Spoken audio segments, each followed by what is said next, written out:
संविधान बदल देंगे, संविधान बदल देंगे। मोदी तो क्या, बीजेपी तो क्या, स्वयं बाबा साहब आम्बेडकर भी इस संविधान को नहीं बदल सकते।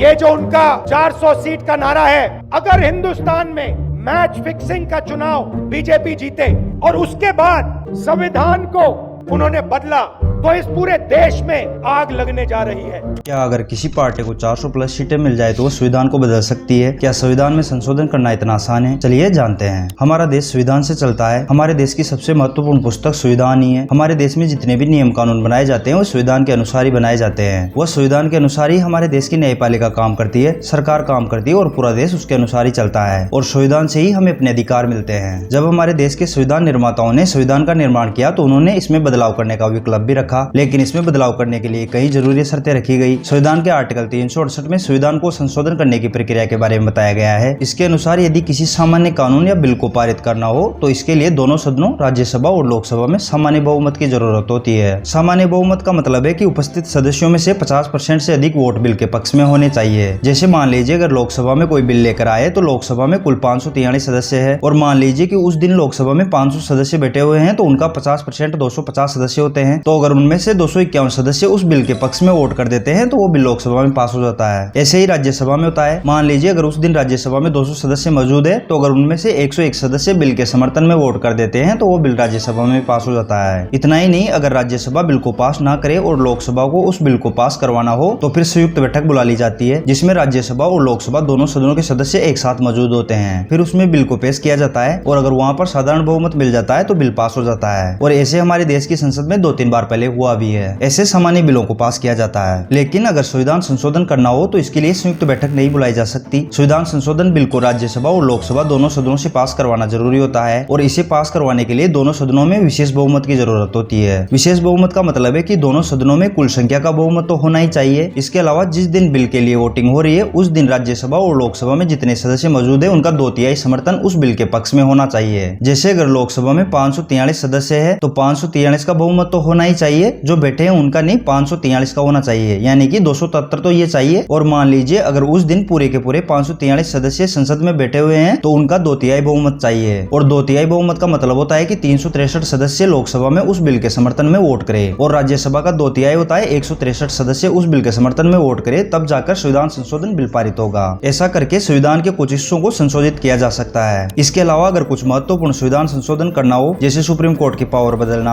हाई कोर्ट की पावर बदलना, राष्ट्रपति के चुनाव, राज्यों की शक्ति, तो इन सब के लिए विशेष बहुमत के साथ साथ कम से कम आधे राज्यों की विधानसभाओं से भी इस बिल को साधारण बहुमत से पास करवाना होगा। उसके बाद ही संविधान संशोधन पारित होगा। तो अब सवाल आता है कि अगर ऐसे संविधान बदला जा सकता है तो क्या कोई सरकार जिसके पास राज्यसभा और लोकसभा में विशेष बहुमत हो और आधे से ज्यादा राज्यों में भी उनकी सरकार हो तो क्या वो पूरा संविधान ही बदल सकती है? तो इसका जवाब है नहीं। यह सब होने के बाद भी सरकार पूरे संविधान को नहीं बदल सकती है। संविधान में संशोधन करके भी मूल अधिकारों को नहीं छीना जा सकता है। सरकार कितने भी बहुमत से संविधान के मूल ढांचे को नहीं बदल सकती है। इसके अलावा अगर सरकार संविधान के किसी हिस्से में संशोधन करती है तो सुप्रीम कोर्ट ऐसे हर संशोधन की न्यायिक समीक्षा कर सकता है और देख सकता है कि यह कहीं संविधान के मूल ढांचे का उल्लंघन तो नहीं है, और अगर उल्लंघन है तो सुप्रीम कोर्ट उसे निरस्त कर सकता है। तो अब मैं उम्मीद करता हूँ कि आप संविधान संशोधन के बारे में समझ गए होंगे। अगर आपको वीडियो पसंद आया हो तो लाइक करिए और अगर आपके मन में कोई सवाल है तो आप कमेंट करके पूछ सकते हैं।